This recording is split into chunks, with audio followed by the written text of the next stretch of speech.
Hello, everyone. Today we have a very interesting topic, which is how we can talk with God and how we can enhance our connection with the divine, and also how this might help the transformation of humankind and also the expansion of consciousness. And I have a very special guest with me. I have an author, Neale Donald Walsch, who has written 40 books on spirituality, including his new book, God Talk, Experiences of Humanity's Connection with a Higher Power. Neale is a best-selling author of the Conversations with God series, and those titles have been translated into 37 languages and have been read by millions of people around the world. Warmly welcome, Neale, to this summit. Thank you. It's lovely to be here with you. How may I be of service to you? It's lovely to have you here and also hear your wisdom and knowledge about this topic. And you have written like 40 books about God and spirituality. And if we start by talking a little bit of God, like, what is God? I'm asked that question a lot, and my answer is always the same. There is nothing that is not God. God is everything that is, that ever was, that ever will be. But in a book that I've written called The God Solution, I define God in 2 words. In English, 2 words. Pure love. I believe that God is the energy of pure love. And I believe that that energy is conscious of itself. I think it is self-aware and can take the form of whatever it wishes to take, including the form of you and the form of me. I believe that God exists in everyone and in everything. So each of us is an individuation of God, in my understanding. Even the little beautiful cat, the little kitten behind you. She wanted to join us. So you're talking about this like a collective consciousness in, I think it was in book 3 of Conversations with God. So it is like, it is a one, but it's also a collective consciousness. Yes, in my understanding, God is everything that is, that ever was, and ever will be. God is to use a metaphor, God is the all in all, the all of everything. There's nothing that is not God. The only question is whether each human being expresses the divinity that resides within us. It was like, very eye-opening to me when I read your Conversations with God books, that we are not here to learn, but explore, and also to create the highest possible version of ourselves, and find or actually understand who we really are. And because when you listen to or read about books about spirituality, it usually is like, that we are here to learn, and it's some kind of life lesson. But that was like, totally a new way for me to understand what my purpose here in the world is. Yes. How do you still think it is like that? Yes. When I was very surprised when God said to me, I didn't send you there to learn anything. Is there a tree outside your window? And I said, yes, God, there is. There's a beautiful oak tree right outside my window.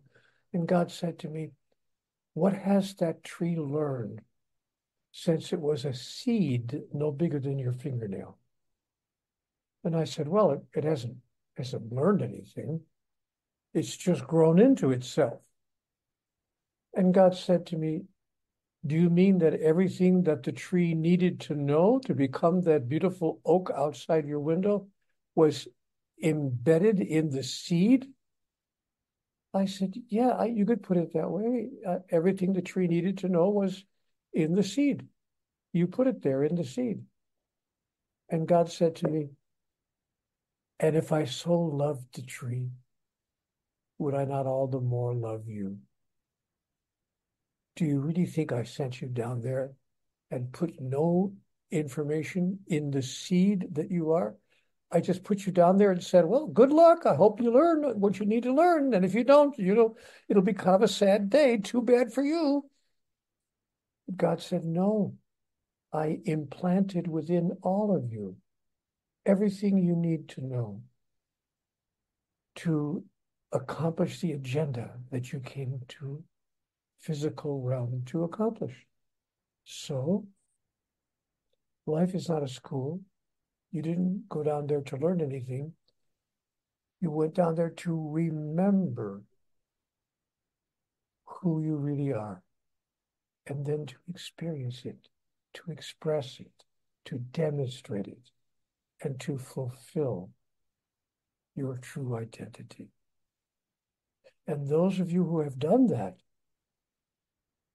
have truly changed the world. So if you want to change the world, or if anybody would like to see the world changed, all you have to do is follow the agenda of the soul, which is to announce and demonstrate who you really are. Yeah. It was such a beautiful message, and also quite cleansing as well. Like, because we have so many layers of this kind of learned patterns, thinking patterns, and also like what organized religion and governments are telling us how life actually is, how we should live our lives, and hearing God talk about how we actually could live our lives was something like, I was, oh, this is so revealing in a way, like, that I felt like a new person after reading those books. Yes, and of course I felt like a new person as well after reading the books. I mean, I didn't really write the books. I simply took dictation. I simply asked questions and I was given answers, and I took the dictation, and then I sent what I was given to a publishing company, and they said, this is kind of interesting. We'll put this out there and see if anybody wants to read it. And it turned out, as you mentioned earlier, that people around the world apparently found it very interesting. So much to my surprise, it wound up being translated into 37 languages and being read, as you mentioned, around the world. It's been published in Russia. It's been published in China. It's been published in Japan, in France, in Sweden, in Germany, in Norway, in every country of the world.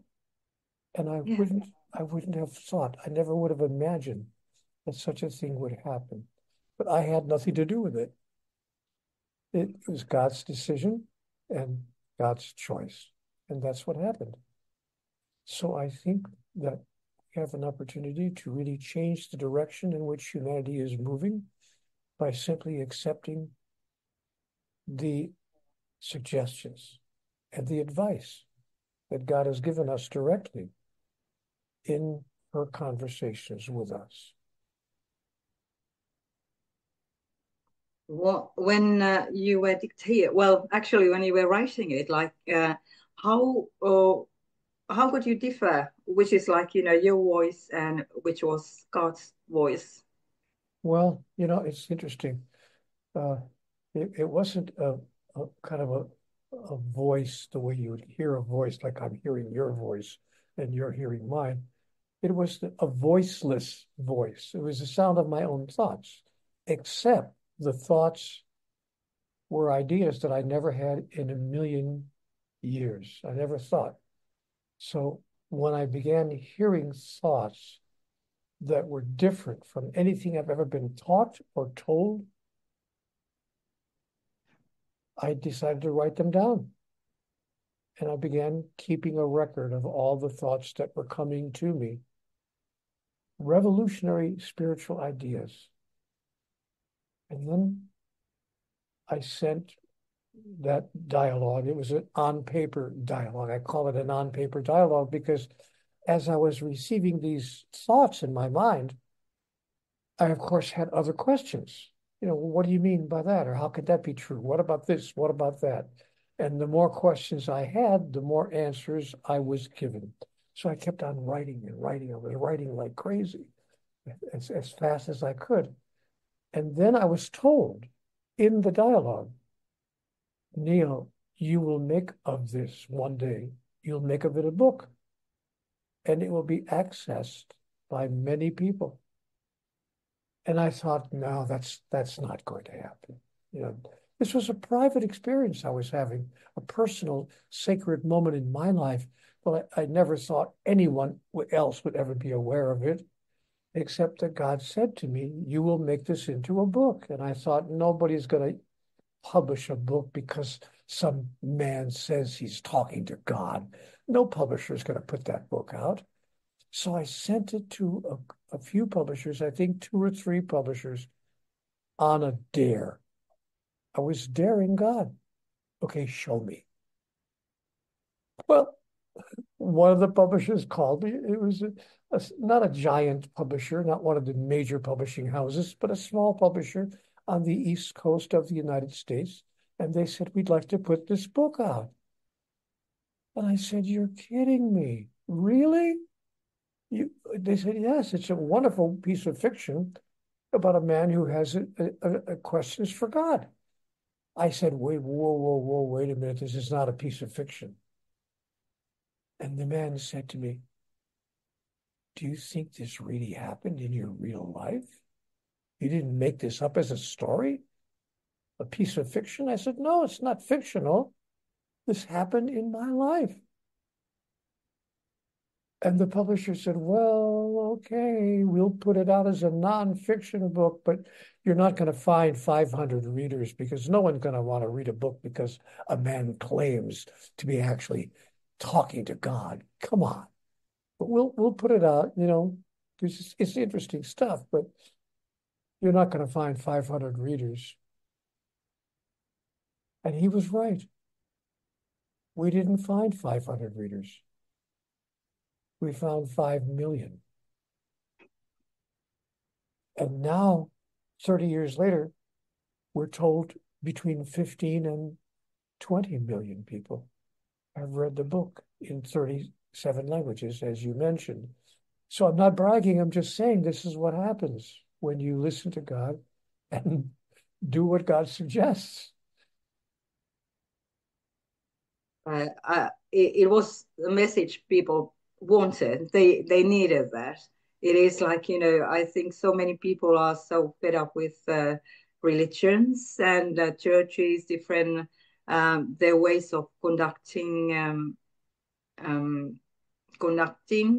the discussion with God, and their way of show how they show God, what God is, and what what strikes me, like, you know, while I was reading them, the image of God, how you conveyed it's like, you know, it was God was funny. There was like a lot of humor. It wasn't this kind of like a angry old man who is like, you know, punishing you of little things you are not doing or do wrongly or something else. And for me, it was like also quite refreshing to see God in a different way than I am used to. Yes, and that's been the experience of people around the world. And that, of course, was my own experience. You know, I I couldn't believe really that God would be so angry about people making tiny little mistakes. You know, like one religion teaches that if you're a female, you cannot have any part of your body be seen in public. Only can walk around. You have to have a little slit in your, and then you can see where you're going. But that's it. You have to be covered from head to toe because God demands it. And if you don't cover yourself from head to toe, and you're a female, you're violating God's wishes. The Catholic Church taught me that if I miss church on one Sunday of my life without a good excuse, if I'm caring for a sick parent, okay, fair enough. Or if I have to work to make a living on Sunday, okay. But I can't just decide to go play golf on Sunday morning because then I'm going to miss Mass. And if I don't go to confession and confess my terrible, terrible sin and get absolution from a priest, I will be going to hell for everlasting damnation for missing church one Sunday in my life. And I woke up one day and I thought, God, God can't be that cruel. I mean, really? What is it I don't understand? What is it that I don't know here? The knowing of which would change everything. So, of course, I took out a pad of paper and I started writing an angry letter to God. What do you want from me? How does this work? I don't understand. Why is religion teaching us all of these things about how condemning you are and how judging you are and how punishing you are? Why? What's going on? And those are the answers that I received. Now, if I'm wrong about all of this, I guess we all know where I'm going. Yeah, that was also quite a relief to know that there is no hell or purgatory. Like it is not like where we go, but it's like and God loves everyone. It doesn't matter what you have done or who you are. It is like there's just love for all of us. Yes, and of course, it's like George Bernard Shaw once said, if you go to hell, it's okay because all the interesting people are there anyway. That's true. What about then? Can everyone talk to God? Yes, Is it like it's available for everyone? of course, of course. Not only can everyone talk to God, everyone is receiving communications from God. We're simply calling it something else. We call it an epiphany or a sudden insight or a psychic hit or women's intuition. That's it. Women's intuition. We use whatever words we can use because we would if we said we got the information directly from God, people would laugh at us. People would think that we're crazy. Or worse yet, they would think that we're blasphemers, that we're heretics, that we're apostasy people, apostates. So nobody says I'm having a conversation with God. They said, oh, it was just women's intuition. It was just an epiphany, a sudden insight. But where does that come from? So it turns out we're all having conversations with God all the time. We're simply calling it something else.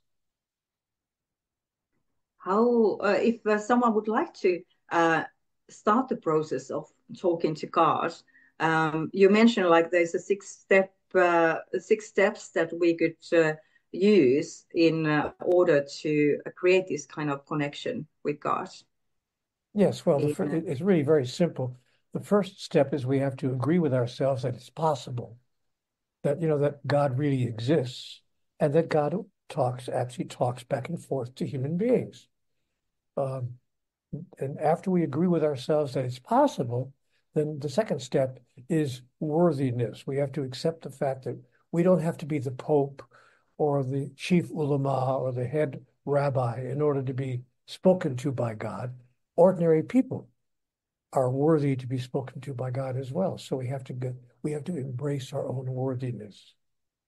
The third step is willingness. Once we think we're worthy, we have to be willing to receive communications from God and to acknowledge that we are receiving such communications. Excuse me, because most of our religions tell us, as I said a minute ago, that God would not talk directly to you. That would be, if you say that God's talking to you, that's blasphemy. That's apostasy. So we have to be willing to, I want to say, contradict the teachings of most of the world's religions. And that takes courage. So we have to be willing to embrace the bravery of receiving a communication from the divine. The fourth step is wakefulness. We have to stay awake because God is communicating with us in 100 different ways across 1,000 moments in every lifetime. It could be the chance utterance of a friend on the street that you just happen by coincidence to run into that you haven't seen in 5 years, or a conversation you overhear in the coffee shop, or a sign, a billboard on the highway that answers the question you've been asking for the past 3 years. So God is communicating with us all the time. We have to stay awake. Stay awake. Don't fall asleep. Pay attention to the energy that you're receiving. Step number 5 is to accept. It's called acceptance. Don't reject the information you're receiving because you think, well, it's just my imagination. Because I did that. I said to God, how do I know this isn't just your imagination? Just my imagination. I'm imagining all of it. And God said, Neale, where do you think Mozart's music came from? Where do you think Michelangelo's art came from? Where do you think Einstein's genius came from? Everyone is imagining, and they're creating what they imagine. And what they create is brought to the world as a gift to the world. What makes you think I wouldn't use your imagination, Neale? Of course, I will use any tool to get through to you, including your imagination. So I said, wow, okay. So then step number 6 is discernment. How to discern or tell the difference between messages from the divine and all the hundreds and hundreds of other messages that we're receiving these days more than ever because of the internet and the many, many ways in which the information is coming to us. You know, when I was a child, when I was 10 or 12 or 14 years old, we didn't have this kind of input coming to us. We didn't have Facebook or FaceTime or you know, the other ways that information comes to us. We didn't even have television. When I was a child, there was no such thing as television in the average household. So we didn't have any of that. But now information is coming to us from 1,000 different sources every day. And we have to decide. We have to be able to discern the difference. The messages from the divine are never negative. They're always filled with joy, peace, freedom, and love. It's really quite simple. So I put all of this information in a book called The God Solution, which, by the way, I send to anybody who asks for it. I don't send an actual copy of the book, but if a person wants to read The God Solution at no cost, just send me an email and I'll send you a link to the actual manuscript. And you can read the manuscript on your computer at no cost. Just send me an email. Say, hey, I want The God Solution. And my email address, people couldn't forget my email address if they tried. My email address simply is neale@nealedonaldwalsch.com. And I'll send you the book for no money, no cost. I want you to read The God Solution and read about how you too can experience who God really is, pure love. Yeah, that's a lovely gift. And I'm actually going to put that link in underneath the video description site so everyone can click from there. Thank you. That's very wonderful. Thank you. And that is like for me, especially like, you know, while I was reading those 6 steps and the discernment, like, how you actually can differ, like what comes, what is the message from God and what is something else. And but you explain it very, very beautifully, like, what is the message? How does it feel? And is it something like you feel in the body, like in a different way when it's a truth message, a true message from God? Well, for me, it does. I can't answer for other people, but I can tell you in my own experience, I feel, even in my body, I feel expanded. I feel like my heart is expanding, my mind is expanding.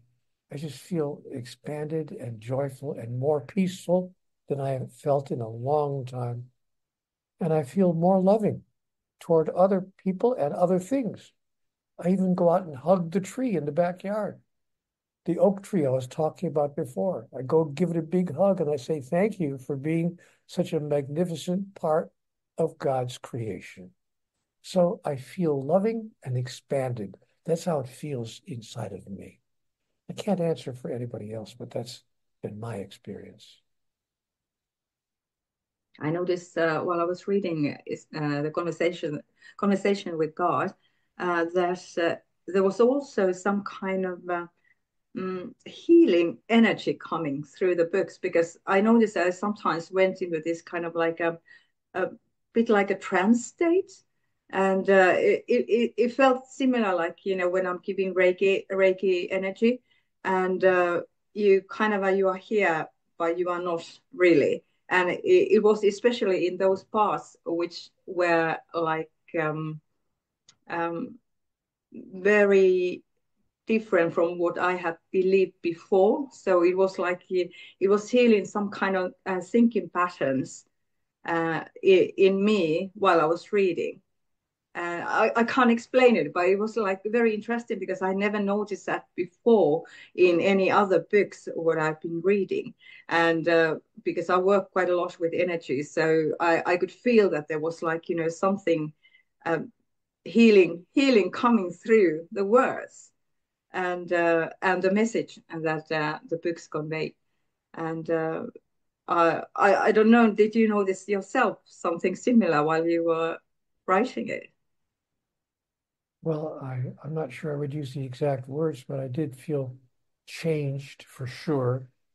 Maybe healed is a good way to put it, because all of my fears of God, and by extension, all of my fears about life, simply disappeared.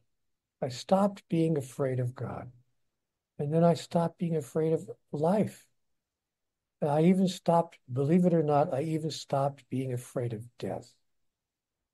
I had a wonderful relationship with a lady named Elizabeth Kubler-Ross. She was a psychiatrist back in the 80s, 1980s, 1990s. And she wrote a book called On Death and Dying. And she was known as the Death and Dying Lady, Elizabeth Kubler-Ross, a Swiss lady. And I worked on her staff as a personal assistant to her. She was widely published. I bring her up because she used to say, Neale, when you're not afraid of dying, you're not afraid of living. So I gave up my fear of death. And you know who helped me to give up my fear of death was my mom, my mother. My mother was dying. This is many years ago now, because I'm 81. She died at the age of, when she was 63. She died as a relatively young woman. But we went to see her at the hospital, of course. We knew that she was moments away from leaving us. And when I was allowed to see her privately for a moment, she said to me, son, sweetheart, don't cry. Dance on my grave. Promise me you'll dance on my grave. Celebrate. I know where I'm going. I'm going back home to God, who loves all of us, no matter what. And I'll never forget that moment, of course. What dying person is that clear and said something to me that changed my life? And of course, I have to confess that a year later, I did go to her grave. And I looked around to make sure that no one was watching me because I didn't want anyone to think I was being sacrilegious. But when the coast was clear and no one was watching me, I actually got on her grave and danced. I did a little soft shoe on her grave. Yeah, That might have been quite a view. because I wanted to keep my promise. I promised her I would dance on her grave to celebrate that I knew that she was home with God. So, yes, I guess I don't know that it healed me, but you could use that word. It healed a lot of my old thoughts. And I stopped being afraid of myself. I stopped being afraid of God. I stopped being afraid of life. And I stopped being afraid of death. Yeah, that was also for me a very important message that we do not die. Like, our soul continues to live on. It's just this like a physical body that we let go, but the soul itself continues like a life after life, and also not just here, but other universe as well. It's a change of address. It's just a Yeah. change of address. We just send a letter to the post office. I changed my address. And now I'm in the spiritual realm. And then I may come back to the physical realm if I choose, in a process that we commonly call reincarnation. And so I see that there's more going on here than meets the eye. There's more going on than meets the eye. Or as Shakespeare wrote in his play Hamlet, there are more things in heaven and earth, Horatio, than are dreamt of in your philosophy. Yeah, I remember that. You mentioned that on one of in one of the books. Um, what about then?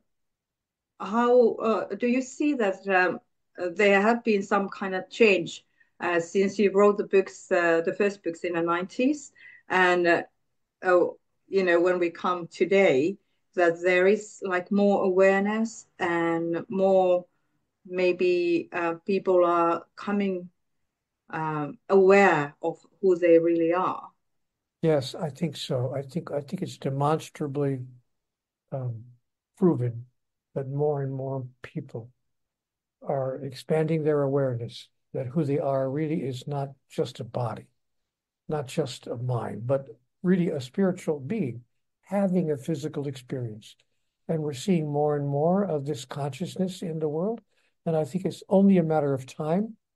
And I don't mean centuries, but years, perhaps, another maybe 10 or 20 years, when we will reach critical mass in the number of people who understand who we really are, why we're really here, and what this experience called life is really all about.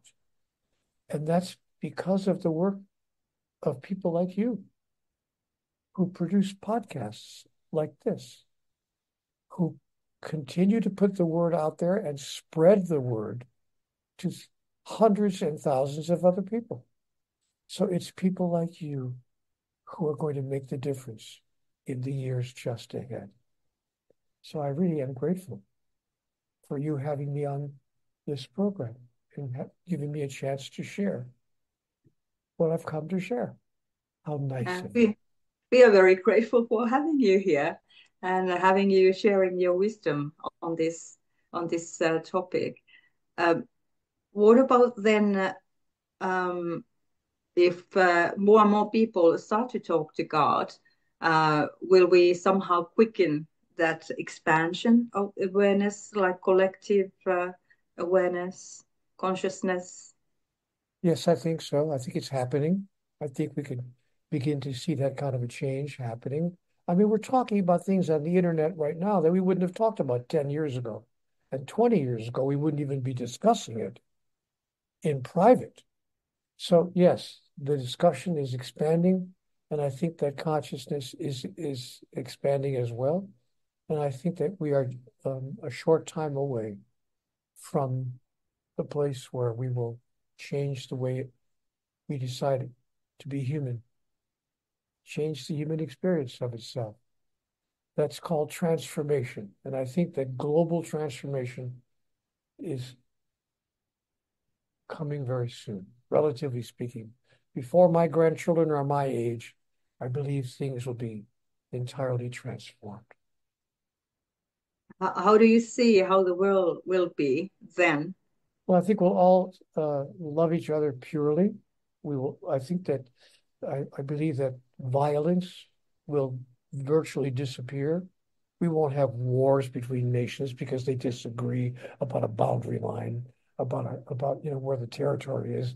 We won't have entire populations, segments of our population unable to get medicine that they need because they can't afford it. We'll find a way to make sure that every human being can experience the dignity of a life well lived. We would never keep medicine away from people, which we now do in certain countries. If you don't have the money, you can't afford the medicine. Too bad. Sorry. So I think that cruelty and violence and hatred will disappear from the planet. That's the change that I see. We will live in a heaven on earth, just as God indicated that we were designed to do. Heaven on earth. It is something really looking forward to. And what also kind of for me was very important to understand from your books was that we are actually creating the life we having. So whatever happens to us, we bring it ourselves. Like we are creating that with our thoughts and our actions. And when we become more aware, like that we are doing that, so we can then be more aware also, like how we think and how we react to things. I agree with you. Most people don't understand the power that we've been given. Most people don't understand, what Norman Vincent Peale called in his incredible book, the power of positive thinking. So, but I do think that in the years ahead, we will become more conscious of the fact that, oh, our thoughts and our words and our actions create our reality. We are creating tomorrow today by the way we think about who we are and why we're here and how we choose to experience life. So, just to give you an example, when I was a young man, we're talking now 40, 50 years ago. I mean, I was a young man 50 years ago. I was 30 years old 50 years ago. That's hard for me to believe. But when I was a young man, I never dreamt that a black man would become president of the United States. I never dreamt that two people of the same sex could actually get married and could love each other in public and not have to be ashamed of it. I would never have dreamt that females would earn the same salary as males when they do the same job at the head of corporations. Because when I was young, of course, women couldn't earn the same amount of money, even if they did the same job, because they didn't have a penis. And if you don't have a penis, you can't earn the same amount of money because men are in charge. So many things have changed just in the past 50 years. Wait until the next 50 years. We don't have any idea of the incredible changes that are going to occur when we decide that humanity does not need to be violent. We do not need to be selfish. We do not need to withhold from people who need it all the help we could give them. When we simply just decide to be the most loving self we could possibly imagine, everything will change overnight. And again, I point out, it's up to people like you. We need more idea heroes. I call them idea heroes. Idea heroes are people who share openly with the public ideas that they know that many people will not agree with. You know, Galileo was an idea hero. He had the temerity, he dared to suggest that the earth revolved around the sun because the church taught that the sun revolved around the earth. The church at that time said, no, the sun revolves around the earth. The earth is the center of the universe, God's most magnificent creation. And so they condemned Galileo and they put him under house arrest for the remainder of his life. It took the Catholic Church 356 years to reverse that decision. But 356 years later, the Catholic Church said, we were wrong. The earth actually revolves around the sun. Galileo was right. He was an idea hero. It's a perfect example of an idea hero. Martin Luther King Jr. was an idea hero. Gloria Steinem was an idea hero. Harvey Milk was an idea hero. People who put ideas in front of the world that they knew ahead of time the world would disagree with, but they did it anyway because they knew the time had come. So Harvey Milk in the city of San Francisco in the United States said out loud, people of the same sex should be able to marry each other. What is so bad about loving another person? Even if they're not the same way you think they should be. What makes love wrong? Gloria Steinem was an idea hero. God bless Gloria. She said 40 years ago, women deserve equal pay. Come on, for heaven's sake, grow up. We all know that Martin Luther King Jr. was an idea hero.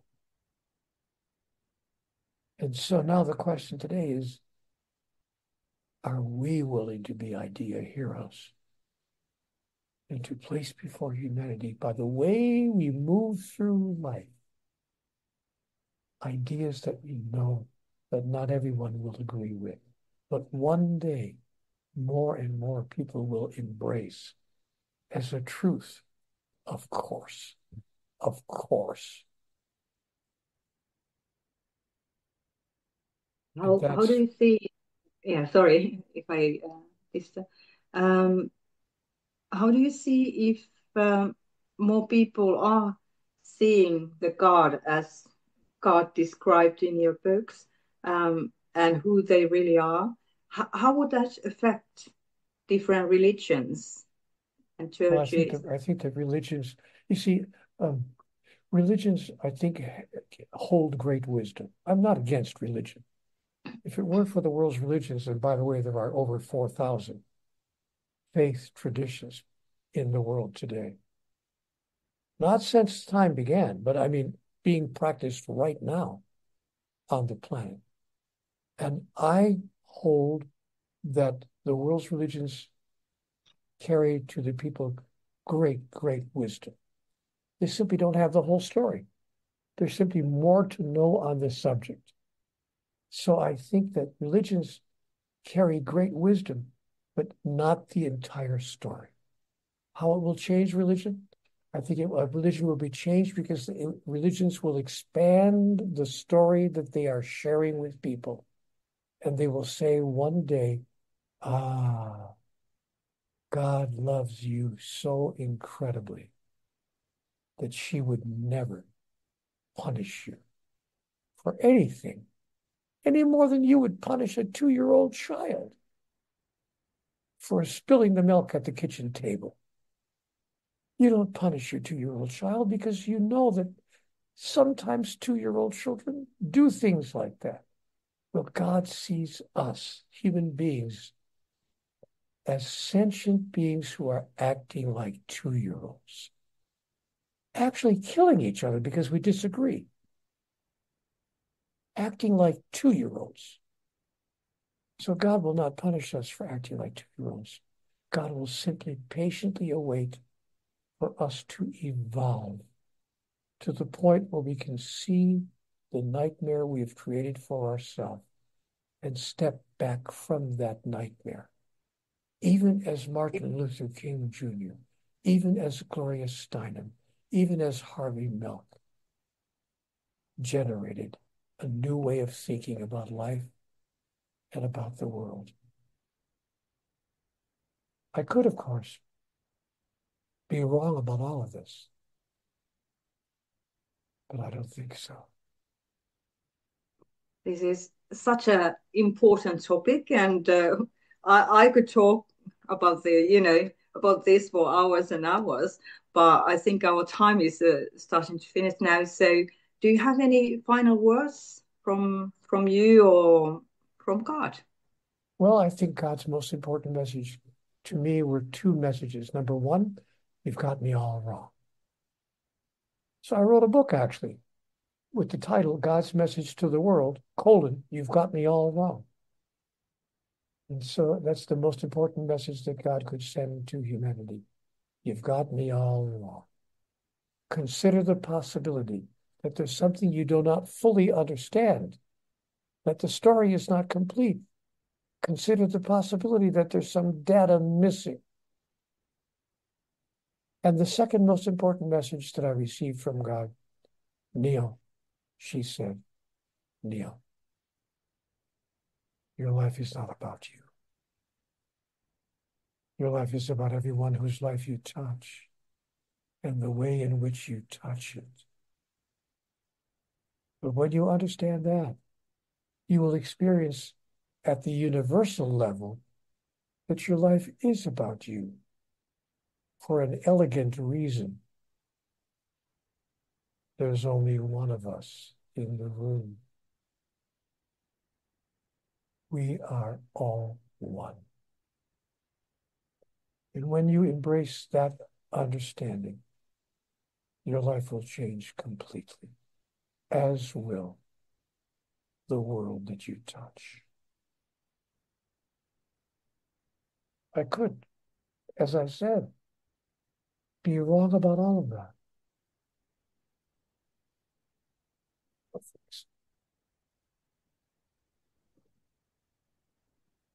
Thank you. Thank you so much. It's been such a delight. And thank you for sharing your wisdom and your knowledge and inspiring us, hopefully, to enhance our own connection with the divine. And if people would like to connect with you, is it you have a website? Is that the best way to get in touch with you?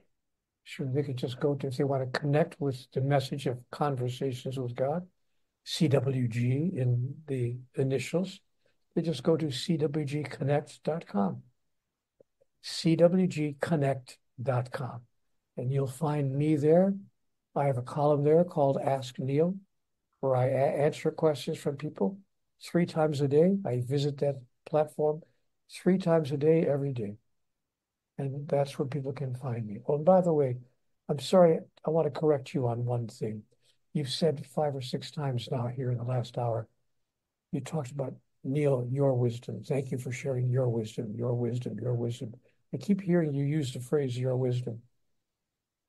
My dear, I have no more wisdom than anybody else. And quite a bit less wisdom than other people, as my friends will be happy to tell you.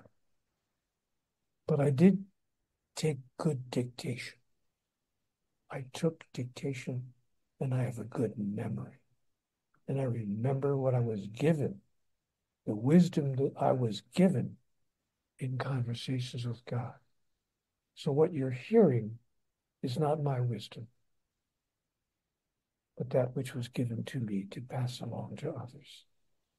I only hope that it could bring benefit to some other people the way it's brought benefit to me. Thank you for the opportunity to be with you today. And maybe if I'm really lucky, you'll ask me back sometime. Hopefully, we'll be able to continue discussion. So thank you so much, Neale, and thank you to all our viewers.